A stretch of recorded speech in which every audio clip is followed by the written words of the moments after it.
Today I'll be showing you how I draw different types of hair on different types of expressions or style. So first of all, I tend to start on hair depending on whatever the style is. Like for example, I could start on the bangs or the rear hair, but I never start on the back hair because it gets very hard to image where your rear hair or your bangs should be.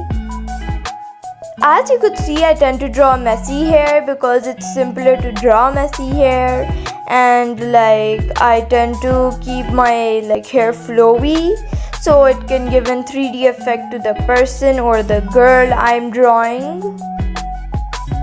Depending on the hairstyle, I draw different types of hair on, and I also tend to make sure that the hair does not look so messy that it looks like it's a rough sketch, and nor I tend to make sure that it's so neat that it does not look so flowy and it rather looks like stiff hair. Also add more detail to your hair. It gives a more better look and a messier look. Now moving on to the next hair, I'll be drawing a long messy hair because it suits a lot, and I like the long messy hair the most because it's so easy to draw and it's so relaxing to draw the messy hair, and it's really fun whenever I draw messy hair, and that's why I tend to draw messy hair first reason. And then I'm giving her, the more messier the hair, the more funner it is to draw and express the feelings and creativity through the artwork. I just wanted to tell you some tips for drawing messy or neat hair.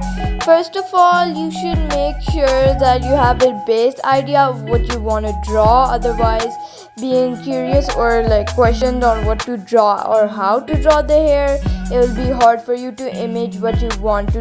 And another tip is that do not stress out when you draw the hair. Otherwise, you might have many wobbly and non-stiff lines and very unflowy lines because you hold your pencil very hard.